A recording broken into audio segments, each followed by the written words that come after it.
प्रभु यीशु मसीह के पवित्र जीवित और मधुर नाम में आप सबों को जय मसीह की। प्रभु आपके और मेरे साथ अभी तक बने हुए हैं, धन्यवाद। प्रभु यीशु मसीह की दया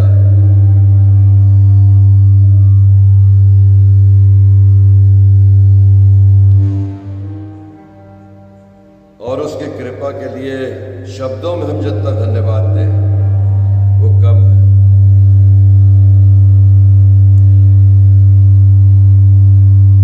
क्षमा कीजिएगा थोड़ी देर के लिए, वहां से कम करें, वहां से। ये वाले माइक इसके सामने आता ना तो एकदम बंद, हाँ बंद कर दो उसको, इधर कर दो,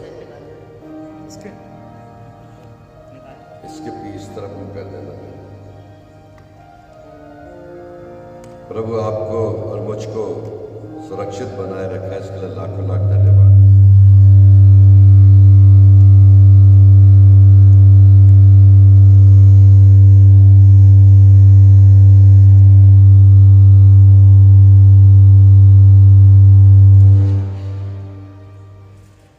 प्रभु यीशु मसीह ने शैतान की हर युक्ति को नष्ट किया, उसे कंट्रोल और नियंत्रण में किया।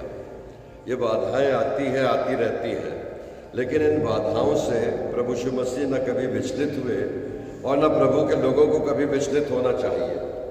हमें कोशिश करना चाहिए कि हम लगातार प्रभु की संगति में आगे बढ़ते चले जाएं, और हम बढ़ते भी चले जा रहे हैं। इन दिनों में बहुत सी परिस्थितियां बनती और बिगड़ती रही, लेकिन हम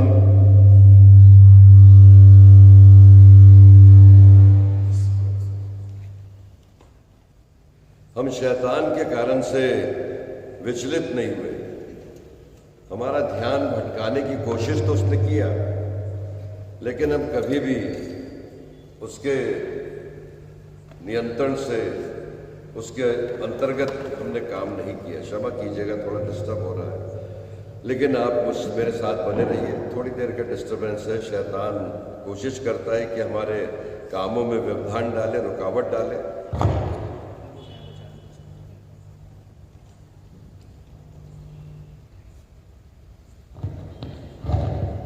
लेकिन हम प्रभु की महिमा और स्तुति में आगे बढ़ते चले जाएं। आइए हम प्रार्थना करेंगे। सर्वशक्तिमान दयालु प्रेमी पिता परमेश्वर, हम आपसे विनती और प्रार्थना करते पिता, आपको धन्यवाद देते हैं प्रभु कि आपने एक शाम हमें फिर से दी कि हम आपकी महिमा करें, स्तुति करें, आपके वचन को सुने, गीत गाएं, अपने हृदय के उद्गारों को आपके कदमों पर रखें, और हमारी विनती और प्रार्थना का उत्तर हम त्वरित रीति से प्राप्त कर रहे हैं। इसके लिए धन्यवाद देते हैं। प्यारे पिता परमेश्वर, हम बहुत ही नजदीक आ गए हैं जब प्रभु यीशु मसीह का जन्मोत्सव मनाने की तैयारियां हमारे घरों में, हमारे दिलों में, हमारे अंतरात्मा में शुरू हो गई है। घटनाएं घटती चली गई, कोरोना वायरस का प्रभाव बढ़ता चला गया, लोगों की मृत्यु के आंकड़े बढ़ते चले गए, लोगों के संक्रमण होने से पिता परमेश्वर क्वारंटाइन और लॉकडाउन और कंटोनमेंट एरिया का हमें अनुभव हुआ। लेकिन प्यारे पिता परमेश्वर, हमारी विनती, हमारी प्रार्थना, धन्यवाद, हमारे निवेदन हम सब आपके कदमों पर अर्पित करते आए, और प्रभु आपने हमारी सुधि ली है। शोकित घरानों को संभाल लीजिए, दुखित और पीड़ित परिवारों को पिता परमेश्वर सहारा दीजिए।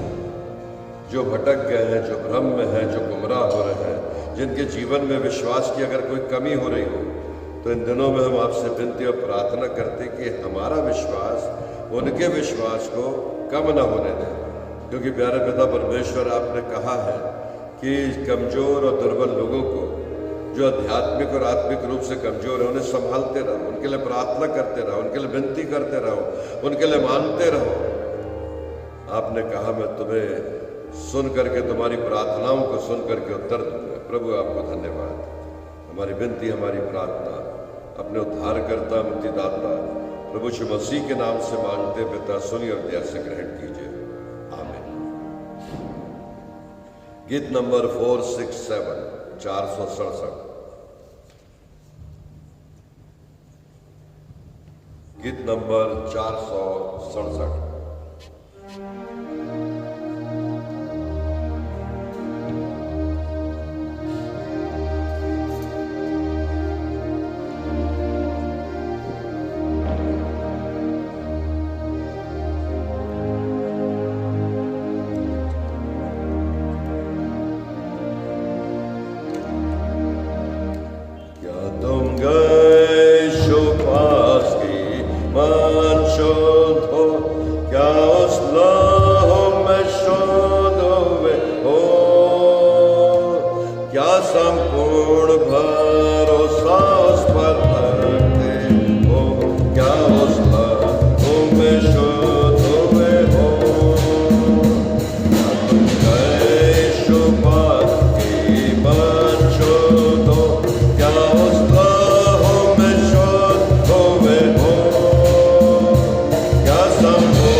शोधों में हो।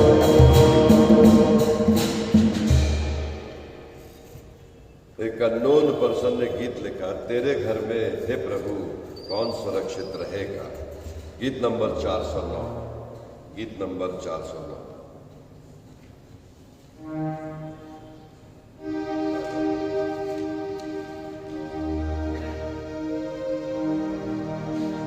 तेरे घर में हे प्रभु कौन सुरक्षित रहेगा।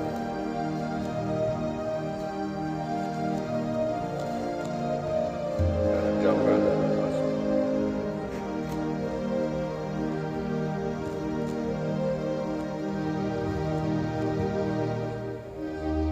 तेरे घर में हे प्रभु कौन सुरक्षित रहेगा।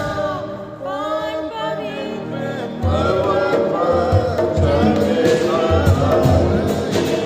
तेरे घर में हे प्रभु कौन सुरक्षित रहेगा। कौन पवित्र पर्वत पर चढ़ेगा। तेरे घर में हे प्रभु जीवन का चलने वाला धार्मिकता करता अपने घर से सच बोलता चुगली नहीं करता। तेरे घर में हे प्रभु कौन सुरक्षित रहेगा।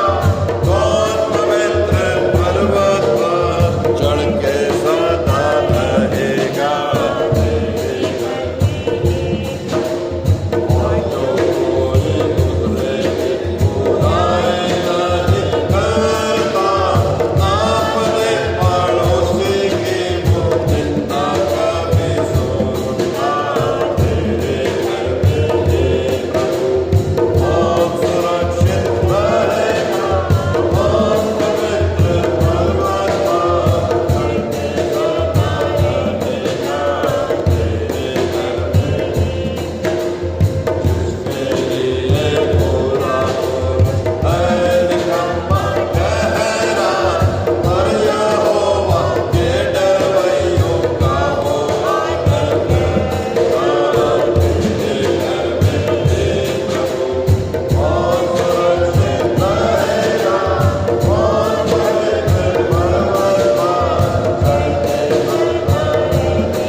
एक गीत और गाएंगे, गीत नंबर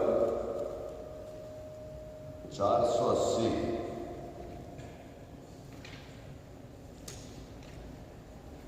थैंक यू जीसस। तेरे दिल के द्वार पर यीशु खटखटाता, खोलो तुम दरवाजा, वो है आना चाहता। तेरे दिल के द्वार पर हर किसी व्यक्ति के द्वार पर प्रभु यीशु मसीह खड़ा होकर के खटखटाता है। प्रभु ने कहा मार्ग सत्य और जीवन केवल मैं हूं। Thank you Jesus. आपने कहा जो मेरे पीछे आना चाहता वो खल पर धर कर हाथ रखकर पीछे पलट कर ना जाए।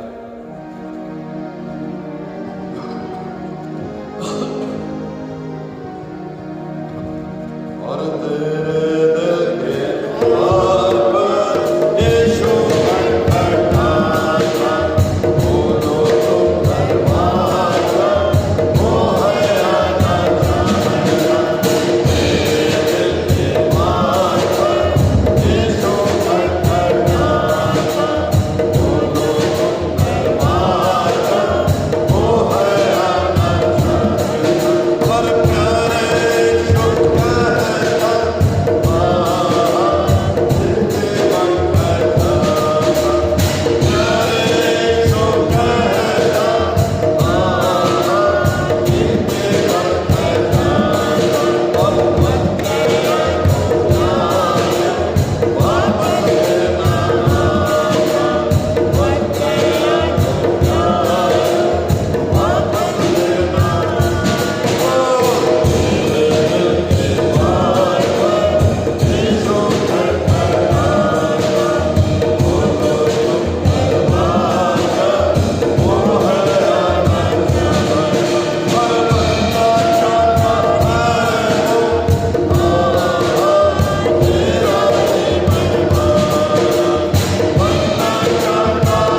आइए हम वचन को अंगीकार करें। हे सर्वशक्तिमान परमेश्वर, हमारे पिता और दाता, हम अदम पापी तेरे सामने मान लेते हैं कि हम स्वभाव से ही पापमय और अशुद्ध हैं और कि हमने मनसा, वाचा और करुणा से तेरे विरुद्ध पाप किया है। इसलिए हम तेरे अनुग्रह को खोजने और प्राप्त करने के लिए प्रभु यीशु मसीह के द्वारा तेरी अपार दया की शरण लेते हैं। हे अतुल दयालु पिता, तू जिसने अपने इकलौते पुत्र को हमारे पापों के कारण मृत्यु भोगने दिया, हम पर दया कर और उसी के कारण हमारे सब पापों को क्षमा कर। तू अपने पवित्र आत्मा के द्वारा हमें अपना सच्चा आत्मिक ज्ञान दे कि हम तेरी इच्छा को पहचाने और तेरे वचन का ठीक आज्ञा पालन करें, जिससे कि तेरे अनुग्रह के द्वारा हम अनंत जीवन पाएं, हमारे प्रभु यीशु मसीह के द्वारा। आमीन। आइए आज की संध्या में जिस प्रकार हमने अभी गीत गाया कि खोलो तुम दरवाजा, यीशु आना चाहता है, तो आज के पवित्र वचन को पवित्र आत्मा की सामर्थ्य से आज अपने दिल के दरवाजा खोलिए और एक सुंदर वचन को पवित्र आत्मा की सामर्थ्य से पास्टर रेवरेंड अनिल मार्टिन के द्वारा सुनिए। मैं आमंत्रित करता हूँ पास्टर अनिल मार्टिन जी को।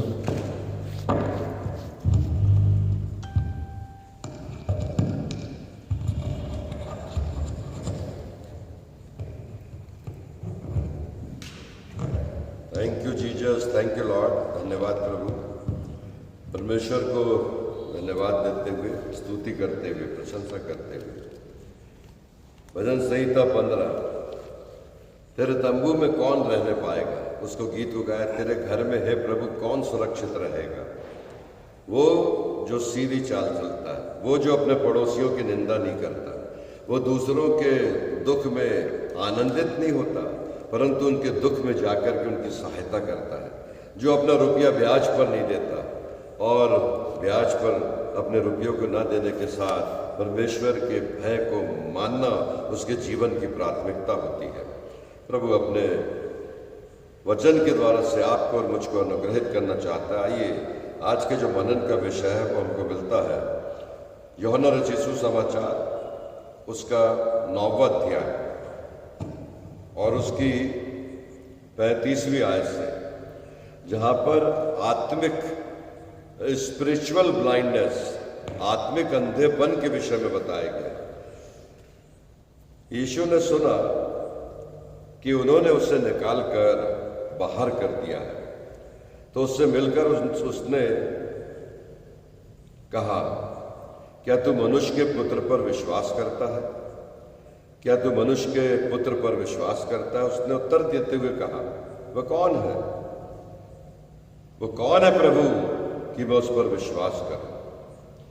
प्रभु में प्रिय विश्वासियों, ये वो वाक्य है जब प्रभु यीशु मसीह ने एक अंधे की आंखों को छू करके उसे चंगाई दी। वो अंधकार से भरा हुआ जीवन, वो ब्लाइंडनेस, दुनिया की शान और शोहरत और प्राकृतिक रमणीय सुंदरता को जो देख न सकने वाला व्यक्ति, जो अपने चेहरे को ना देख सकने वाला व्यक्ति, जो अपने प्रियजनों को, अपने माता पिता भाई बहन इन सब को ना देखने वाले व्यक्ति के जीवन में जब उसका अंधापन दूर हुआ, तो यूहन्ना ने अपने सुसमाचार में एक विशेष परिस्थिति को यहाँ पर बताया है। यहाँ लिखा है, उसके पहले के पद को देखिएगा, 30वें पद से, उस मनुष्य ने उत्तर देते हुए उनसे कहा, अरे वह तो बड़ी विचित्र बात है कि तुम नहीं जानते कि वह कहाँ का है, फिर भी उसने मेरी आंखें खोल दी। You don't know he is from where. वो लोग फरीसी, शास्त्री, सदूकी, महायाजक इस अंधे के अंधेपन को चले जाने के कारण से इस अंधे से पूछ रहे थे कि किसने तुझे चंगा कर दिया और किसने तेरी आंखें खोल दी। जरा थोड़ा ध्यान दीजिएगा प्यारे मित्र, ये मनुष्य की जीवन की फितरत है कि वो मिराकल्स को, वो आश्चर्य कर्म को अपनी आंखों से देख रहे हैं कि एक अंधा जो बाहर बैठा हुआ अंधा भीख मांगा करता था, जो दूसरों के टुकड़ों पर मोहताज था, जो दूसरों के ऊपर आधारित रहता था, जो कब स्वावलंबी इंडिपेंडेंट नहीं रह सकता था, वो बिना किसी के बताए पकड़े, हाथ उंगली पकड़े वो रास्ता नहीं जान सकता था। जब उस अंधे को उन्होंने देखते पाया तो उन्होंने आकर के प्रश्न पूछा कि किसने तुझे चंगाई दे दी, कौन है? उस अंधे ने कहा कि क्या तुम नहीं जानते कि वो कौन है? आगे में लिखा है कि हम जानते हैं कि परमेश्वर पापियों की नहीं सुनता, परंतु यदि कोई परमेश्वर का भय मानने वाला हो और उसकी इच्छा पूरी करता हो तो वह उसकी सुनता है। आदिकाल से यह कभी सुनने में नहीं आया कि किसी ने जन्म के अंधे व्यक्ति की आंखें खोली हो। यदि यह मनुष्य परमेश्वर की ओर से नहीं होता तो वह कुछ भी न कर नहीं सकता था। अंधे की आंखें खुलती हुई देखे, उसके बाद भी व्यवस्था से जकड़े हुए लोग, व्यवस्था की बातों में अपने द्वारा से रीति नीति विधि बनाने वाले लोग, जो एक एक गुठली पे, बेर की गुठली के बराबर भी वजन लेकर के सबत के दिन में यहाँ से वहाँ मूवमेंट नहीं करते थे, वे तमाम प्रकार से धार्मिक बातों का अनुकरण और अनुसरण करने वाले लोग इस अंधे व्यक्ति को देख करके क्रिटिसाइज कर रहे थे। इस अंधे व्यक्ति को देख करके उस बात को अलग किनारा करना चाहते थे, और तब यहाँ पर ये सारी बातचीत हो रही। उन्होंने उत्तर देते हुए उससे कहा, तू तो पापों में ही जन्मा है और क्या तू हमें सिखाने आया है? और उन्होंने उसे निकाल कर बाहर कर दिया। वो अंधे को, जब अंधे की खुली हुई आंखों को उन्होंने देखा तो उन्होंने उसके ऊपर पहले तो प्रश्न पूछा कि तुझे किसने चंगा किया। जब उसने बोला कि भाई आप लोग जो देखने वाले लोग हैं, जो इस मंदिर के परिसर में रोज आने जाने वाले लोग हैं, जो नाना प्रकार से सारी परिस्थितियों को देखने वाले, क्या आप लोग नहीं जानते कि किसने मुझे ठीक करा, वो कौन है, कहाँ का है, कैसा है? तो ये सब बातें सुनकर ये लोग अचंभित हुए और कहने लगे, तेरा जन्म तो पापों से हुआ है और पाप के कारण से तेरे जीवन में अंधापन था, तेरे बाप दादों के पाप के कारण से तेरे जीवन में अंधापन था, इस कारण से तू पापी है, तू अंधा है। उसकी आंखें खुली हुई देखने के बाद भी they were not accepted the blind man witness. वो उस अंधे आदमी की गवाही को सुनने के लिए तैयार नहीं थे। कुछ स्पिरिचुअल ब्लाइंडनेस आज के समय में भी है प्यारे मित्रों। ये स्पिरिचुअल ब्लाइंडनेस ऐसा है कि देखते हुए भी नहीं देख पा रहे हैं, सुनते हुए भी नहीं समझ पा रहे हैं, और समझते हुए भी ना समझ के समान अपने आप को इग्नोरेंट बताते हुए वो किनारा करते चले जाने वाले लोग हैं। आगे में लिखा है कि यीशु ने सुना कि उन्होंने उसे निकाल कर बाहर कर दिया। किसको निकाल कर? अंधे व्यक्ति को। तो उससे मिलकर उसने कहा, क्या तू मनुष्य के पुत्र पर विश्वास करता है? उसने उत्तर देते हुए कहा, वह कौन है, कौन है प्रभु कि मैं उस पर विश्वास करूं? यीशु ने उससे कहा, तूने उसे देखा भी है और वही है जो अभी तेरे साथ बातें कर रहा है। और उसने कहा, प्रभु मैं विश्वास करता हूं, और उसने उसे दंडवत किया। तब यीशु ने कहा, मैं इस संसार में न्याय के लिए आया हूं कि जो नहीं देखते वे देखें और जो देखते हैं वे अंधे हो जाएं। जरा ध्यान से सुनिएगा प्यारे मित्रों। प्रभु यीशु मसीह का इस संसार में आना, प्रभु यीशु मसीह खुद अपने द्वारा से इस अंधे व्यक्ति से बातचीत करते हुए कह रहे हैं कि मैं इस संसार में इसलिए आया हूं कि, और तुमने कहा कि प्रभु मैं विश्वास करता हूं, तब यीशु ने कहा कि मैं संसार में न्याय के लिए आया हूं कि जो नहीं देखते वे देखें और जो देखते हैं वे अंधे हो जाएं।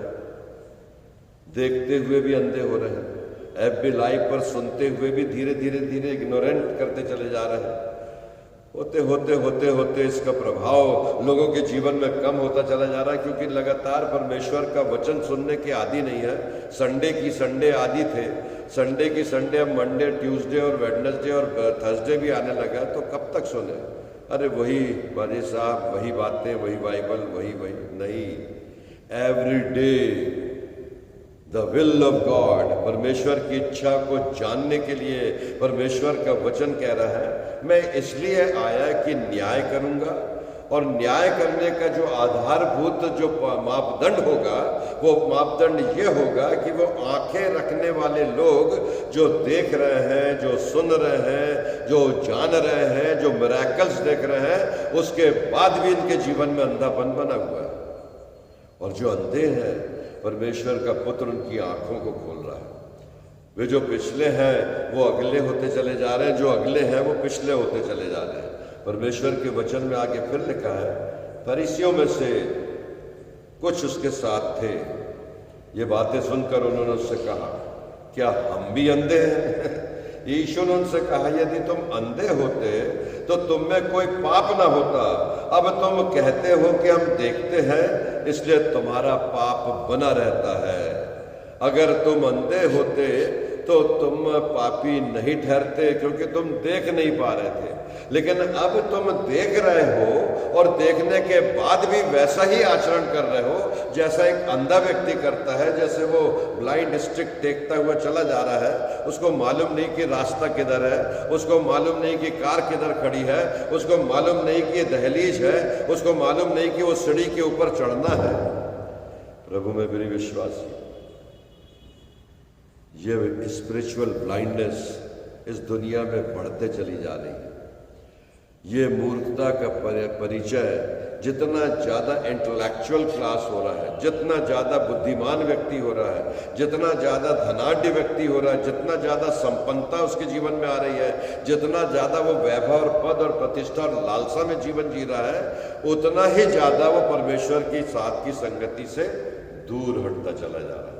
यूरोपियन कंट्री इस बात का उदाहरण है, अमेरिकन चर्चेस इस बात का उदाहरण है। वो सारे लोग जो अग्रणी भूमिका निभाते हैं, जो पूरे विश्व के ऊपर संपन्नता के साथ अधिकार जताने का दावा करते हैं, जो धार्मिक और आध्यात्मिक और सांसारिक और धन और संपत्ति और संपन्नता और युद्ध और सारे कौशल में पूरी रीति से कुशल है, संपन्न है। लेकिन एक बात की उनके जीवन में कमी कि वो देखते हुए भी नहीं देख पा रहे और सुनते हुए भी नहीं समझ पा रहे। इसलिए परमेश्वर का वचन आपके और मेरे जीवन में इस बात के लिए फिर एक बार चुनौती दे रहा है। मेरा आज का जो वचन का तात्पर्य है, प्रभु यीशु मसीह का इस संसार में आना। प्रभु यीशु मसीह का इस संसार में आना, पहली बात न्याय करने के लिए आया। वे अंधे जो संसार के हैं उनकी आंखें खोलने के लिए आया है। वो देखने वाले लोग जो प्रभु यीशु मसीह की बातों को देख रहे थे, सुन रहे थे, समझ रहे थे, लेकिन उसको एक्सेप्ट करने के लिए तैयार नहीं थे। कुछ ऐसा ही समय वर्तमान का है प्यारे मित्रों, कि लोग सुन रहे हैं, देख रहे हैं, पहचान रहे हैं, जानते हैं, लेकिन they are not ready to accept the vision of the Lord Jesus Christ. प्रभु यीशु मसीह इस अंधे के साथ बातचीत करते हुए बता रहे थे। अंधे ने प्रभु यीशु मसीह से बातचीत किया। जब प्रभु यीशु मसीह ने इनसे बोला, अंधे ने इनसे ही प्रश्न करा कि क्या तुम नहीं जानते थे।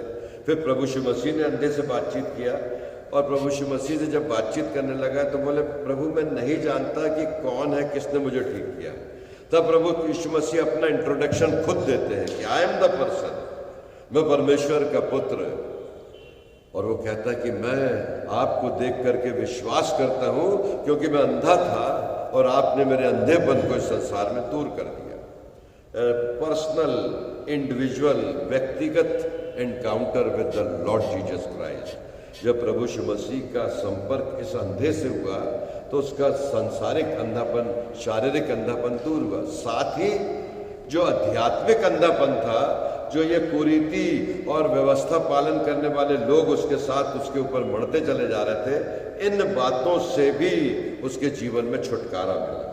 प्रभु में प्रिय विश्वासियों, यीशु मसीह ने बड़े साधारण रूप से कहा कि मार्ग मैं हूं, सत्य मैं हूं और जीवन में हूं।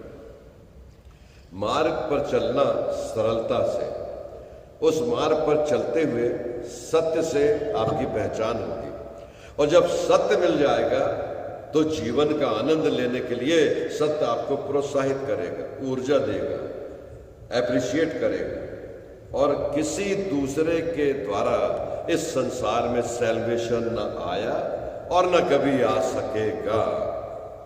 प्रभु यीशु मसीह ने कहा, जो मुझ पर विश्वास करता है वो उद्धार और सैल्वेशन में प्रवेश कर चुका। प्रभु यीशु मसीह ने इसी बात के लिए कहा। वे बहुत चकित होकर के आपस में वाद विवाद करने लगते थे कि इसके द्वारा से कैसे उद्धार होगा। और प्रभु यीशु मसीह ने इसी रीति से उनको बताया था। मरकुस रचित सुसमाचार उसका 10वां अध्याय, उसकी 23वीं आयत से 27वीं आयत तक पढ़िएगा।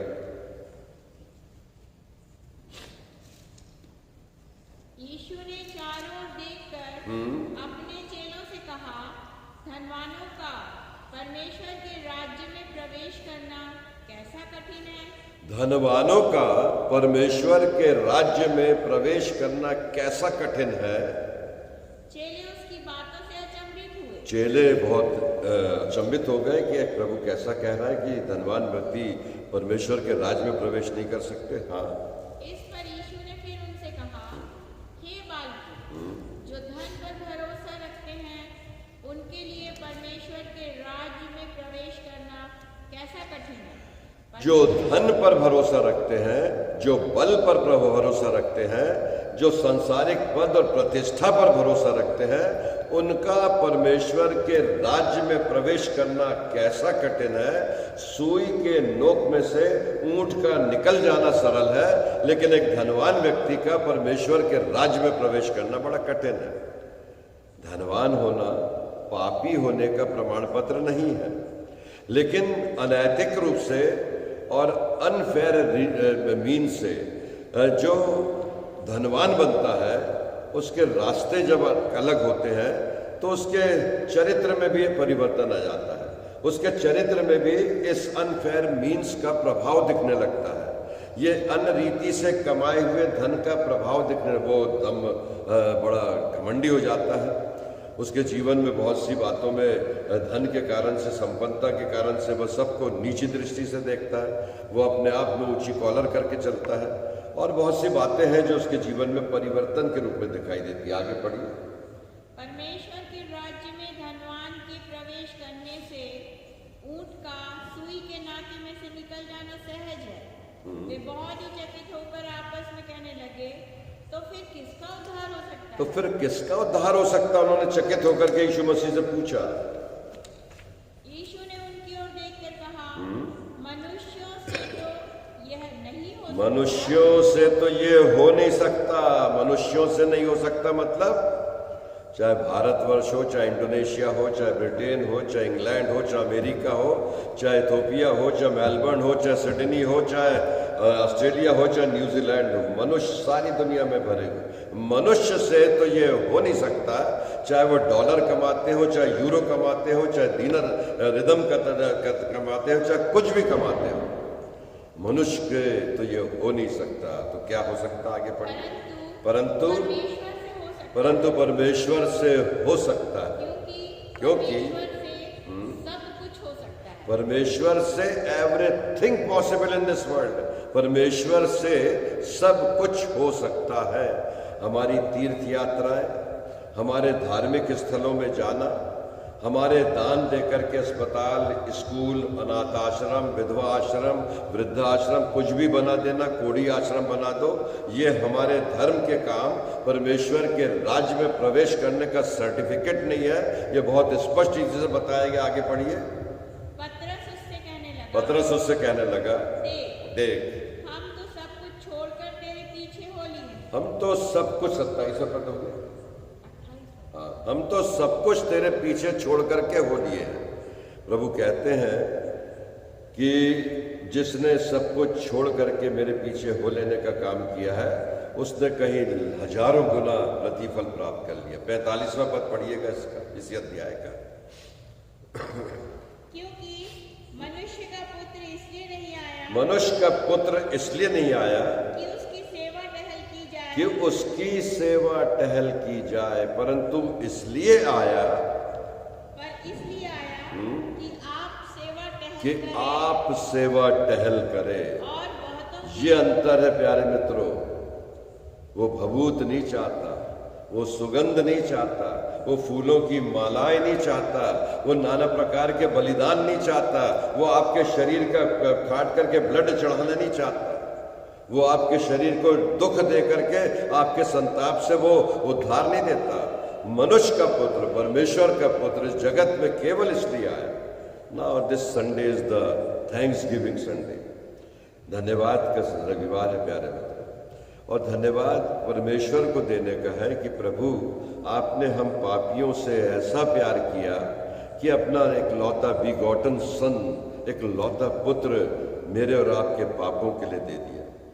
और इसके लिए ना भभूत जलाना है, ना अगरबत्ती जलाना है, ना तीर्थ यात्राएं करना है, ना बलिदान देना है, ना यज्ञ करना है, ना घी चढ़ाना है, और ना कोई और संसार की वस्तु चढ़ाना है। केवल एक काम करना है।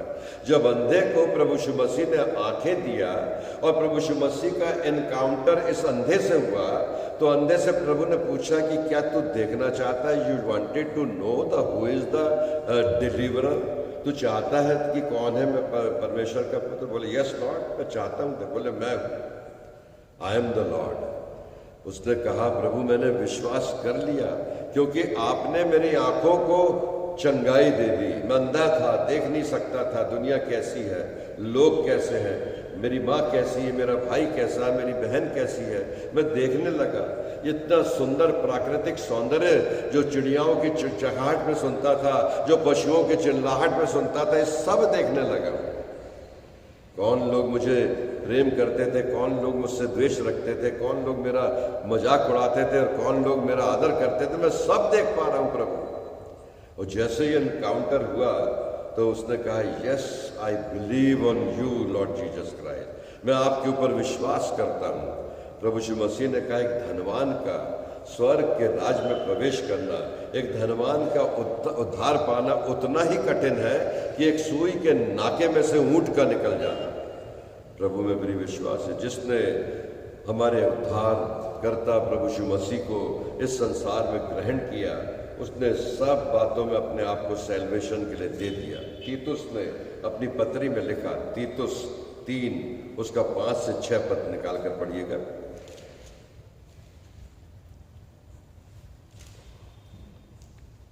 तो उसने हमारा उद्धार किया, हाँ, और यह धर्म के कामों के कारण नहीं। उसने हमारा उद्धार किया, सैल्वेशन किया, हमारे धर्म के कामों के कारण से नहीं, जो हमने आप किए, पर अपनी दया के अनुसार, पर परमेश्वर की दया के अनुसार हमको ये सैल्वेशन मिला। नए जन्म के स्नान, हाँ, और पवित्र आत्मा के हमें नया बनाने के पवित्र आत्मा के हमें नया बनाने में हुआ। रिन्यू करता है पवित्र आत्मा, नया बनाता है पवित्र आत्मा, बशर्त है कि उसका वचन सुने, उसका वचन पढ़े, उसकी उद्धार की योजना में सवेरे से लेकर रात तक कहीं ना कहीं परमेश्वर के वचन की संगति में बने रहे। अगर जो कुछ हमें आनंद से मिला, प्रेज द लॉर्ड, हालेलुया कहिए। अगर हमारे जीवन में दुख या बीमारी भी आई तो परमेश्वर से विनती और प्रार्थना कीजिए कि प्रभु इस बीमारी से, इस विपत्ति से, इस कोरोना से, इस महामारी से, इस भयानक अंधेपन से हमें छुटकारा दे दे। बहुत साफ लिखा, 6वां पद पढ़िएगा। जिसे उसने हमारे उद्धार करता यीशु मसीह के द्वारा से मिला। ये सब हम पर by the believe of Lord Jesus Christ, हम पर अधिकाई से उंडेला परमेश्वर ने अपने पुत्र के पवित्र लहू के बहाए जाने के द्वारा से मेरे और आपके जीवन में उद्धार को सेत में दिया। 9वां पद पढ़िएगा इसी अध्याय का। पर मूर्खता के विवादों और वंशावलियों और विरोध और झगड़ों से जो व्यवस्था के विषय में हो बचा रहे, क्योंकि वे निष्फल और व्यर्थ हैं। बहुत छोटी छोटी बातें होती है कलीसिया में कि क्या आपको पवित्र आत्मा मिला, क्या आप नए जन्म पाए हुए लोग हैं, क्या आपको अन्य भाषा बोलने का वरदान है, क्या आपको पवित्र आत्मा ने कभी रात को दर्शन दिया। ऐसी बातों से लोग, कोई अपने आप को धर्मी ठहराता है, कोई दूसरे को अधर्मी ठहराता है, कोई अपने आप को ऊंचा करता है, कोई दूसरे को नीचा करता है।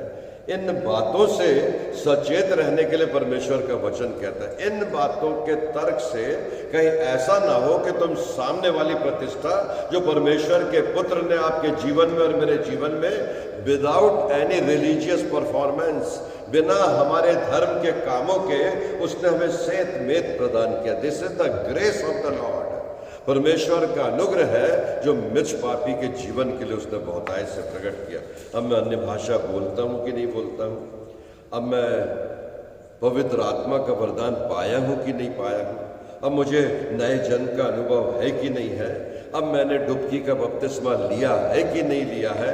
ये सारी डॉक्ट्रिनल बातें हैं प्यारे मित्रों, जो प्रभु यीशु मसीह के समय में कभी भी विवाद का कारण नहीं बनी, लेकिन उसके बाद जब कलीसियाओं में विवाद का कारण बनी तब पौलुस ने कलीसियाओं की भ्रांतियों को तोड़ा। तीतुस की पत्री को लिखते हुए उसने कहा कि तुम्हारे बीच में इन अनर्गल बातों के कारण से तुम्हारे बीच में किसी दूसरे की छिछालेदारी ना हो, उसका आध्यात्मिक विश्लेषण ना हो, उसके तुलनात्मक विश्लेषण करके उसका अपमान करने की कोशिश ना करो, लेकिन उद्धार जो तुम्हें सेतमेत मिला है वो परमेश्वर की सामर्थ्य में आकर के मिला, उसकी संगति में आकर के मिला है, उस पर विश्वास करने से आकर के मिला है। मुझे ध्यान है प्यारे मित्रों, आज से 32 साल पहले मंडला जिले की ग्रामीण क्षेत्र की एक महिला, अनपढ़ महिला जो लिटरेल थी, मेरे पास आई और उस अनपढ़ महिला ने आकर के मुझसे पूछा कि क्या आपके पास बाइबल या बाइबल से संबंधित कोई पुस्तकें हैं क्या, छोटी छोटी।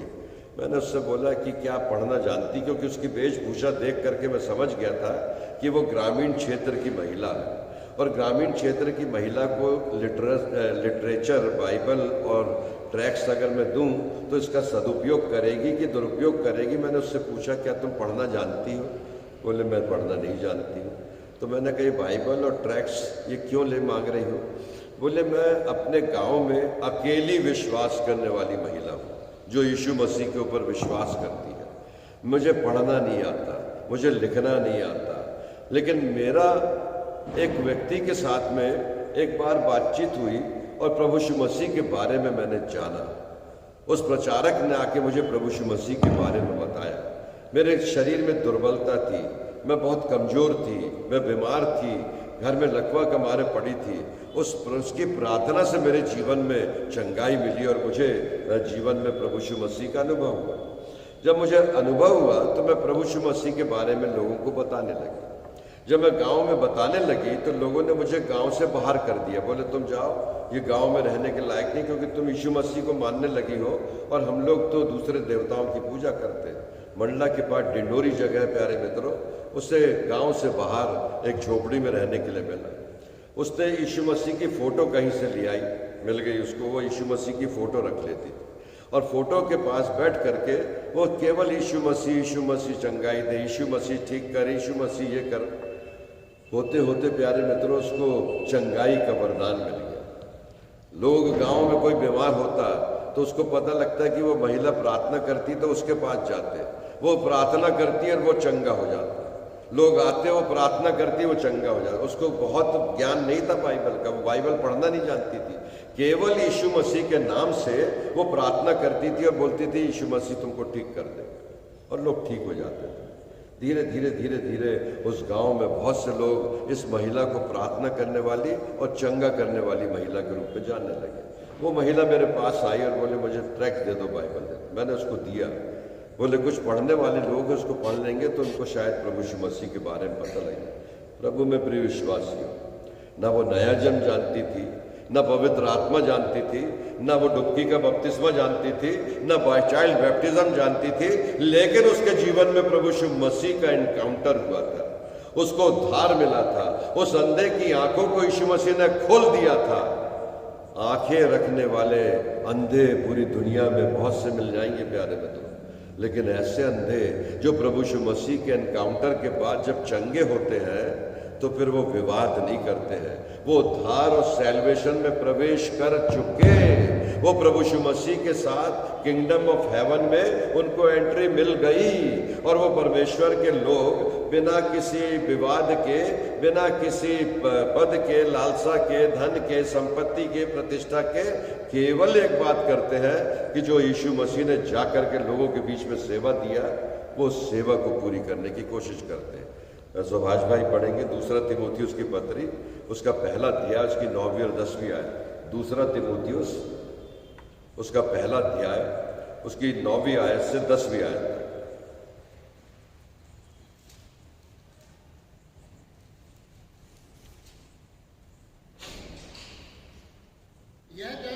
यह जानकर कि व्यवस्था धर्मी जन के लिए नहीं, व्यवस्था धर्मी जन के लिए नहीं है, पर अधर्मी, निर्दोषों, निर्कुशों, भक्तिहीनों, और क्या लिखा है?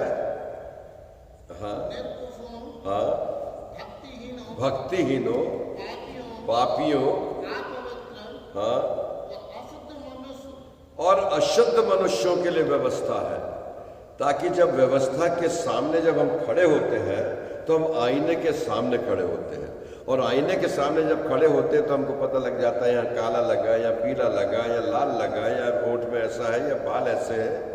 क्योंकि व्यवस्था हमको दर्शाती है कि तू चोरी नहीं करना, तू झूठ नहीं बोलना, तू व्यभिचार नहीं करना, तू झूठी गवाही नहीं देना, अपने माता पिता का आदर करना। ये चरित्र है जो व्यवस्था के द्वारा से आपको मुझको सिखाया गया। आगे बढ़िए। माँ बाप के घात करने वालों, माँ बाप के घात करने वालों, हत्यारों, हत्यारों, व्यभिचारियों, व्यभिचारियों, दुष्कामियों, हाँ, मनुष्य के बेचने वालों, मनुष्यों के बेचने वालों, चाइल्ड ट्रैफिकिंग करने वाले, महिलाओं को बांग्लादेशी, और अलग अलग रोज पेपर में चला आ रहा प्यारे मित्र, रोज हेडलाइन न्यूज उठा करके देखिए, तो कभी मॉरिशस से, तो कभी बांग्लादेश से, तो कभी इधर से, तो कभी उधर से। ये इंदौर, भोपाल, मध्य प्रदेश में ये नाम छपा हुआ है। शर्मसार हो जाता है हमारा सर कि ऐसा वर्तमान में हो रहा है। ये बिल्कुल यथार्थ हो रहा है, लिखा है बाइबल में। आगे पढ़िए। 10वां, झूठ बोलने वालों झूठी शपथ खाने वालों, और झूठी शपथ खाने वाले, चांद की कसम, सूरज की कसम, इसकी कसम, उसकी कसम, मैं झूठ नहीं बोलता। लेकिन परमेश्वर का वचन कहता है कि तुम्हारी बातें हाँ हो और तुम्हारी बातें ना हो, इसके अलावा कुछ भी होता है तो वो झूठ ही को दर्शाता है। अगर आप दावे के साथ उस बात को बोल रहे हैं, इसका मतलब है कहीं ना कहीं तो आपका स्वार्थ छिपा है, कहीं ना कहीं तो आप सच्चाई को दबा रहे हैं, कहीं ना कहीं तो परमेश्वर की बातों में अपने आप को छुपा रहे हैं। विश्वास के द्वारा अनुग्रह ही से आपका और मेरा उद्धार हुआ है। ये हमारी ओर से नहीं, वरन परमेश्वर की ओर से एक दान के स्वरूप हमें उद्धार मिला है। पवित्र बाइबल में लिखा हुआ है, इफिसियों की पत्री, उसका 2 अध्याय, उसकी 4 आयत, 5वीं और 6वीं आयत। इफिसियों 2, 4 और 9, 5। परंतु परमेश्वर ने जो दया का धनी है, अपने उस बड़े प्रेम के कारण, जिससे उसने हमसे प्रेम किया, जब हम अपराधों के कारण मरे, उसने बड़ी दया के कारण उसने हमसे प्रेम किया। ये हमारे कामों के कारण से उसने प्रेम नहीं किया, लेकिन उसकी दया के कारण से प्रेम हुआ। पहला रविवार आगमन का, उसकी दया के लिए थैंक्स दीजिए प्यारे मित्रों, धन्यवाद दीजिए। कहीं भी नहीं, प्रार्थना कीजिए, जो हमारे पास है उसके नाम से दीजिए, क्योंकि उसने तो अपना स्वर्गिक धन, वो एक लौता बेटा हमारे पापों के लिए दे दिया। वो इस दुनिया में आज से 2100 साल पहले आया। 2100 साल बाद भी इस अंधे के समान बहुत से लोगों का एनकाउंटर यीशु मसीह से नहीं हो पाया है। जिनका एनकाउंटर हो भी रहा है तो वो शास्त्री, फरीसी, सदूकी और महायाजकों के समान वो नाना प्रकार के प्रश्न कर रहे हैं एनकाउंटर वाले व्यक्ति से। बोले, तू कैसे चंगा हो गया? तुझे कैसे देखने लगा? तुझे को किसने ठीक करा? तू कौन से चर्च गया था? कौन से पादरी ने तेरे सिर पे हाथ रखा? कौन से एवेंजलिस्ट से तूने जाके बोला? कहाँ पर ऐसा हुआ, कहाँ पर ऐसा नहीं हुआ? प्रभु में प्रिय विश्वासियों, ढूंढने वाले, खोजने वाले, कुरेदने वाले, टटोलने वाले ये बहुत से दुनिया में मिल जाएंगे, लेकिन पहचानने वाले बहुत कम लोग मिलेंगे। जैसे प्रभु यीशु मसीह से इस अंधे की पहचान हुई तो उसने कहा, प्रभु मैं विश्वास करता हूँ। इसलिए विश्वास करता हूं कि मेरे जीवन में मेरे अंधेपन को प्रभु आपने दूर कर दिया और अब मैं देख रहा हूं तो आपकी आंखों से देख रहा हूं। अब मैं सोच रहा हूं तो आपके द्वारा से बताए हुए मार्ग को चलते हुए सोच रहा हूं। पढ़िएगा। अपने उस बड़े प्रेम के कारण जिससे उसने हमसे किया, जब हम अपराधों के कारण मरे हुए थे तो हमें मसीह के साथ जिलाया। अनुग्रह ही से तुम्हारा उद्धार हुआ है और मसीह यीशु में उसके साथ उठाया और स्वर्गीय स्थानों में उसके साथ बैठाया। अनुग्रह ही से हमारा उद्धार हुआ है। ये सैल्वेशन बाय ग्रेस मिला है और जब बाय ग्रेस मिला है हमें सेत मेत मिला है, हमें सेत मेत देना है। अभी इस समय में कैरल सिंगिंग में हम शायद नहीं जा पाएंगे क्योंकि 8 बजे के बाद में कर्फ्यू है। हो सकता है प्रभु की स्तुति और मनादी जैसे पहले करते आए नहीं कर पाएंगे, लेकिन क्या हम सेलिब्रेट नहीं करें? क्या यीशु मसीह जिसने स्वर्ग का सिंहासन छोड़ करके इस दुनिया में हमारे बीच में आकर के अपने आप को बलिदान करने के लिए दे दिया, क्या उसके बारे में हम नहीं बताएं? क्या उसके बारे में जाकर के लोगों को जानकारी ना दें कि वो उद्धार, वो सैल्वेशन आपको सेत मेत दिया गया है। This is the gift of the grace of the by the Lord. ये परमेश्वर के द्वारा से दी हुई भेंट है। पढ़िए कि वह अपनी उस कृपा से जो मसीह यीशु में हम पर उस कृपा से जो मसीह यीशु पर हम पर हुई आने वाले समयों में अपने अनुग्रह का असीम धन दिखाए। अपने अनुग्रह का असीम धन दिखाए। क्योंकि विश्वास के द्वारा अनुग्रह ही से तुम्हारा उद्धार हुआ है। केवल विश्वास के द्वारा से अनुग्रह से हमारा उद्धार हुआ, हमारा हो गया। लेकिन दूसरों के इस उद्धार के बारे में बताना। घर में मत बैठिए, निकलिए, बताइए जो आपको मिला है। बताइए हम क्या थे अब क्या हो गए, कैसे थे और कैसे हो गए, किस प्रकार से प्रभु ने उठाया। और ये सब बातें जो है प्यारे मित्रों, वो सबसे पहली बात मिलती है पश्चाताप से मिलती है। जब मनुष्य अपने जीवन में खुद से पश्चाताप करता है, पलट कर जब हम देखते हैं कि हमने कितना वक्त बिना मतलब में गवा दिया, कितना समय बिना मतलब में गवा दिया, कितना धन बिना व्यर्थ खर्च कर दिया, कितने समय हमको जहाँ उपयोगिता में थी सब गवा दिया। लेकिन अभी भी वक्त है, अभी वक्त गया नहीं है। बहुत साफ लिखा, जब हमने पश्चाताप कर लिया, जब हमारे मन में पश्चाताप आया। प्रेतों का नाम पुस्तक उसका 17वां अध्याय उसकी 30वीं और 31वीं आयत को निकाल कर पढ़ेंगे। पढ़िएगा प्रेतों का 17, 30 और 31 पद। इसीलिए परमेश्वर ने अज्ञानता के समयों पर ध्यान नहीं दिया। उसने अज्ञानता के समयों पर ध्यान नहीं दिया। हमने कितना भी समय व्यर्थ गवा दिया हो, उसकी अज्ञानता में नहीं है। हाँ ये पढ़िए। पर अब हर एक जगह सब मनुष्यों को मन फिराने की आज्ञा देता है। अब वो सब मनुष्यों को मन फिराने की आज्ञा देता है, क्योंकि कोरोना वायरस जैसी भयानक बीमारी आ रही है। साउथ में, तमिलनाडु में, जहां पर निसार जैसा बड़ा तूफान चला आ रहा है, जो टकराहट की स्थिति में है। भारतवर्ष के सारे राज्यों ने अपने सारे जो रेस्क्यू टीम्स है उसको तैनात कर दिया है। कहाँ से कब कैसे तूफान उठ रहा है, न कैसा उस निसार और कैसा भूकंप और कैसे सुनामी, हमको तो नाम भी नहीं मालूम था। लेकिन ये जो उठ रहे हैं ये एक प्रकार का साइन है कि अभी भी समय है कि मन फिराए और पश्चाताप कर ले। अपने अपने मनों में ये मान ले कि प्रभु हमसे कहीं ना कहीं गलती हुई है, हमने कहीं ना कहीं किसी के दिल दुखाया है, हमने कहीं ना कहीं किसी की संपत्ति चुराया है, हमने कहीं ना कहीं किसी का हक मारा है, हमने कहीं ना कहीं किसी के सिर के ऊपर पैर रखकर पद और प्रतिष्ठा पाने के लिए ऊपर चढ़ते चले गए। हमने ये देखा भी नहीं कि हमने जिसके सिर पर पैर रखा वो दब करके कहाँ गया और कहाँ नहीं गया। हम तो ऊपर चले गए, लेकिन नीचे वाला कहाँ गर्त में गया। Now this is the time of the repentance, this is the time of the thanksgiving, this is the time of the worshipping to the lord. वो जीवते परमेश्वर की आराधना करने का समय 29 तारीख से आरंभ हो रहा है। मत चूकिएगा, मत गवाइएगा और मत व्यर्थ जान लीजिएगा। वो अंधा व्यक्ति देखने लगा जो देखने वाले थे वो अंधे हो गए। स्पिरिचुअल ब्लाइंडनेस तमाम लोगों में उस समय भी बनी थी, आज भी बनी है, आगे भी बनी रहेगी। लेकिन परमेश्वर चाहता है कि मन फिराए, पश्चाताप करें और फिर ये उद्धार की योजना जो सैल्वेशन अनुग्रह के दया के कारण से मिला है, इसकी कीमत को जाने। ये बहुत बेशकीमती है।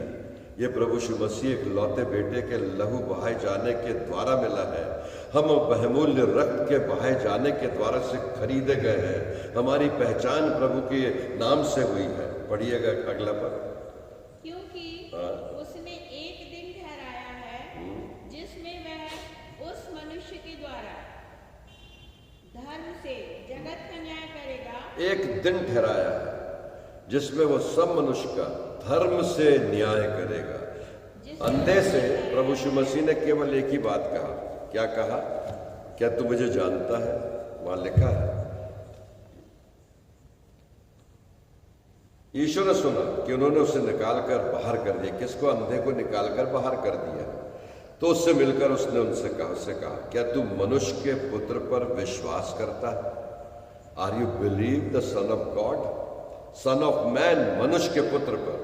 उसने उत्तर देते हुए कहा, वह कौन है? वह कौन है प्रभु कि मैं उस पर विश्वास करूं? यीशु ने उससे कहा, तूने उसे देखा भी है और वही है जो अभी तेरे साथ बातें कर रहा है। Now this is the time he is talking with and through the word of God. Now this is the time you are listening the living word of God. ये परमेश्वर का वचन है जो आपसे बातचीत कर रहा है। ये मैं बातचीत नहीं कर रहा हूं, ये परमेश्वर का जीवित वचन है जो आपसे बातचीत कर रहा है। और उसने कहा, प्रभु मैं विश्वास करता हूं। और उसने उसे दंडवत किया। तब यीशु ने कहा, मैं इस संसार में न्याय के लिए आया हूं कि जो नहीं देखते हुए देखे और जो देखते हैं वो अंधे हो जाएं। परमेश्वर हम देखने वालों को अंधा ना करे। प्रार्थना कीजिएगा, पश्चाताप कीजिएगा, इन दिनों में रिपेंटेंस कीजिएगा, धन्यवाद दीजिएगा कि हम देख रहे हैं, सुन रहे हैं, चल रहे हैं, जा रहे हैं, लेकिन उसके बाद भी अंधों के समान काम कर रहे हैं।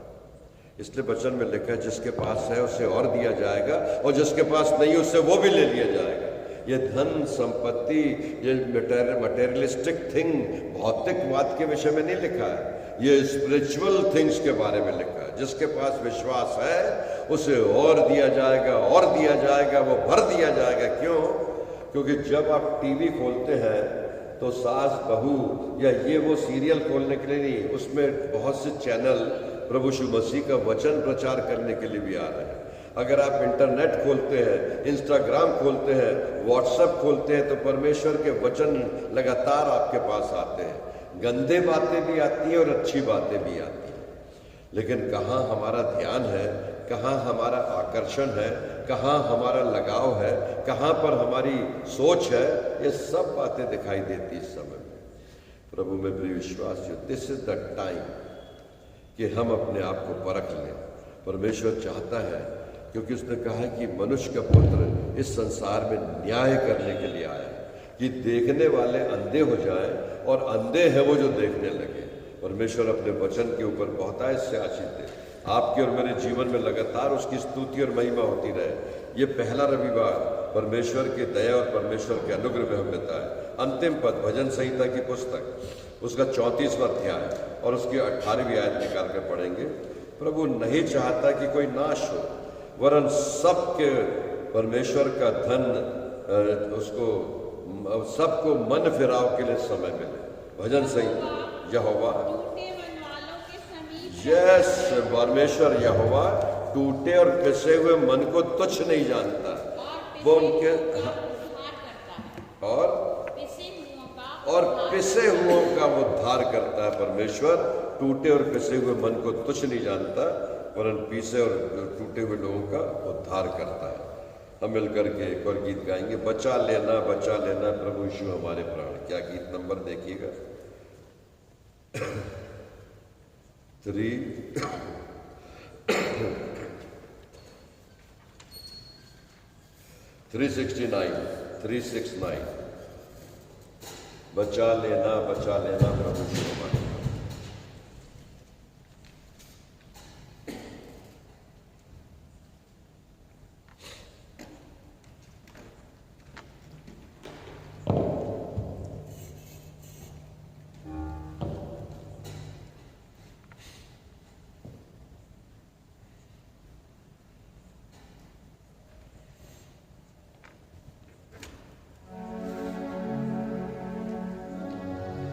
Thank you Jesus, thank you Lord. धन्यवाद प्रभु, आपने मौका दिया कि थोड़ी देर तक उस अंधे की बातों को हम सुन सके।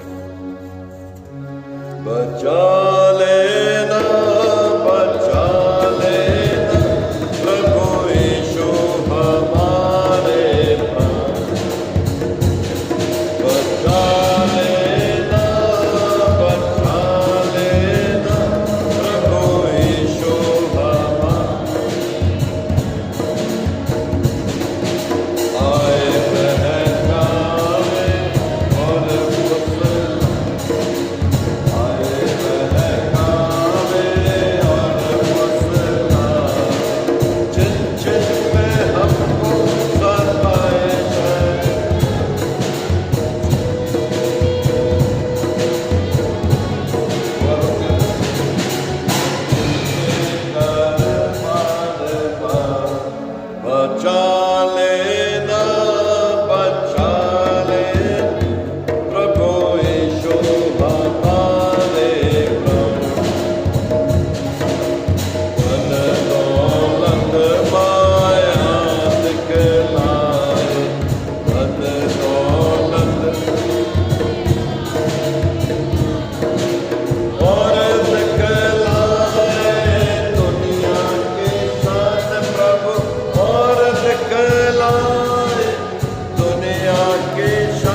और विनती और प्रार्थना करके धन्यवाद देते हैं कि इन दिनों में प्रभु आपने लगातार हमें सुरक्षित रखा है, संभाले रखा है और परमेश्वर के जीवित वचन में बनाए रखा है।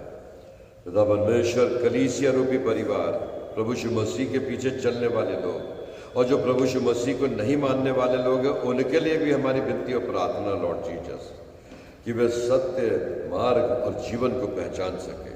क्योंकि प्यारे पिता परमेश्वर, सत्य जब मनुष्यों को स्वतंत्र करता है तो मनुष्य अपने पापों से मुक्त होकर के छुटकारा प्राप्त करके आपको देख पाता है, समझ पाता है। पिता परमेश्वर, उस अंधे की आंखों को जब आपने खोला तो उसने दुनिया की सारी बातों को देख करके परमेश्वर के पुत्र को धन्यवाद दिया। वो स्पिरिचुअल ब्लाइंडनेस, वो सांसारिक बातों से हटकर आध्यात्मिक अंधापन जो मनुष्यों के जीवन में विकराल रूप लेता चला जा रहा है कि हम देखते हुए भी नहीं देख पा रहे हैं, सुनते हुए भी नहीं समझ पा रहे हैं। प्रभु इन दिनों में अपनी बेदारी को भेजिए, अपने विश्वास को बढ़ाइए कि लोग आपके ऊपर विश्वास करके आपके सत्य मार्ग पर चलने की कोशिश कर सके। जो वचन बोया गया है उस पर आपकी बड़ी बरकत और आशीष हो, ये 60 गुना, 100 गुना और 70 गुना फल लाए। प्यारे पिता परमेश्वर, हमारा विश्वास है कि बीज हम बोते हैं लेकिन प्रतिफल आप देते हैं। प्यारे पिता परमेश्वर, इन दिनों में जिन लोगों के विवाह हो रहे हैं उनके विवाह में आप उपस्थित रहिए। जो लोग बेरोजगार हैं उन्हें रोजगार दीजिए। जो कमजोर और लाचार और दुर्बल और पापी और अधर्मी और बीमार और नाना प्रकार की निराशा में उन्हें छू करके अपनी पवित्र चंगाई दीजिए। लॉर्ड, हमारी विनती, हमारी प्रार्थना को आपने सुना। आपने अर्पणा स्पेंसर को, रीनेट पवार को, अजय पवार को और पिता परमेश्वर दूसरे सारे लोगों को, बीमारों को चंगाई दी। धन्यवाद, thank you Jesus, thank you Lord. Mister Arora को छू के आपने चंगाई दिया, thank you Jesus, thank you Lord. Malti Verma के लिए हमारी विनती, लगातार प्रार्थना हम कर रहे हैं। निर्मला स्पेंसर बहन को आपके हाथों में सौंपते प्रभु। आज हमीदिया कोविड-19 वार्ड में वो एडमिट हुई। ऐसे और भी बहुत से मरीज हैं जो कोविड-19 वार्ड में कंटोनमेंट एरिया में क्वारंटाइन किए गए। Lord Jesus, you are the healer. आप राजाओं के राजा, चंगा करने हारे परमेश्वर, प्रभु छू करके चंगाई दीजिए। लॉर्ड जीसस, मिसेस स्पेंसर जो वृद्धावस्था में कमजोर है, लॉर्ड जीसस, जो भोपाल गैस ट्रेजेडी के जो पीड़ित लोग हैं उनको हृदय में और उनके लंग्स और उनके फेफड़ों में कमजोरी है प्यारे पिता, वो उस गैस की त्रासदी के बाद उनके शरीर दुर्बल हो गए और कोरोना वायरस उनके ऊपर भयानक विपत्ति डाल रहा है, एकदम प्रभाव डाल रहा है। प्रभु touch them and heal them. प्रभु यीशु मसीह ने छू करके चंगाई दीजिएगा। लॉर्ड जीसस, हमें से हर एक जो इस वचन को सुन रहा है, जो एफबी लाइव पर, यूट्यूब पर है, हर एक को प्रभु नाम बनाम आशीष दीजिए। इन दिनों में आपकी आशीष और आपकी सामर्थ और आपकी उपस्थिति हम सबके जीवन में लगातार बनी रहे। उन सारे बहन और भाइयों को धन्यवाद, उन बुजुर्गों के लिए धन्यवाद प्रभु, जो एफबी लाइव पर इस छोटे दास को लगातार प्रोत्साहन दे रहे हैं। लगातार इस वचन को सुन करके वो लिखते हैं कि इस वचन को सुनने के बाद हमें शांति मिली, हमें छुटकारा मिला, हमें चंगाई मिली, हमें आशीष मिली। प्रभु सबको नाम बनाम आशीष दीजिए। बहन शकुन बारिक और फिलेमोन को छू के चंगाई दीजिएगा। उसका वो रिहेबिलिटेशन सेंटर नया रूप ले लेगा, वहाँ जितने लोग आए वो चंगे किए जाए। अस्पतालों में, अनाथ आश्रमों में, वृद्ध आश्रमों में, हैंडीकैप्ड सेंटर्स में प्रभु ने सुरक्षित रखिएगा। लॉर्ड जीसस, इन दिनों की बड़ी आशीषों के लिए धन्यवाद। हमारी कलीसिया के बुजुर्ग श्री इमैनुअल बख्श जी को आपने अपने पास बुलाने में प्रसन्नता जाहिर किया। प्रभु शोकित घराने में आपकी शांति बनी।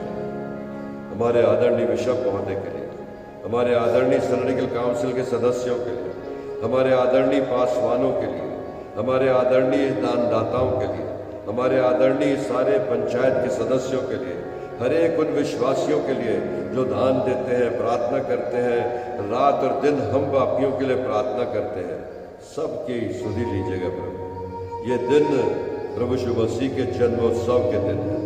लॉर्ड जीसस, आपके इस दुनिया में आने से हम पापियों को छुटकारा मिला, उद्धार मिला। हम सब बातों के लिए आपको धन्यवाद देते हैं। हमारी विनती, प्रार्थना, उद्धारकर्ता, मुक्तिदाता प्रभु यीशु मसीह आपने हमेशा सुना है। इस भवन में मोशे कुमार को, अमन मार्टिन को, सुभाष सिंह को, मिसेस मार्टिन को और तमाम उन लोगों को जो हमारे साथ प्रार्थना में आशीष दीजिएगा। लॉर्ड, इनके घरों में आपकी उपस्थिति बनी रहे। ये विनती प्रार्थना अपने उद्धारकर्ता, मुक्तिदाता प्रभु यीशु मसीह के नाम से हमने मांगा, आपने सुनकर उत्तर दिया, इसके लिए धन्यवाद। मसीह यीशु के नाम से मांगते, इसलिए सुनी और दया से ग्रहण कीजिए। आमीन। हे हमारे पिता, तू जो स्वर्ग में है, तेरा नाम पवित्र माना जाए, तेरा राज्य आवे, तेरी इच्छा जैसे स्वर्ग में पूरी होती है वैसे इस पृथ्वी पर भी पूरी हो। हमारे दिन भर की रोटी आज हमें दे, और जैसे हमने अपने अपराधियों को क्षमा किया वैसे हमारे अपराधों को क्षमा कर, और हमें परीक्षा में ना ला परंतु बुराई से बचा, क्योंकि राज्य, पराक्रम और महिमा सदा तेरे ही है। आमीन। अब हमें हमारे उद्धारकर्ता, मुक्तिदाता प्रभु यीशु मसीह का अनुग्रह, परमेश्वर पिता का प्रेम और पवित्र आत्मा की सहभागिता हमें से हर एक के साथ और विशेष रीति से उन बीमारों के साथ प्रभु जिनका हमने नाम लिया है, अब से लेकर आपके दोबारा बादलों पर आने तक प्राप्त होती रहे।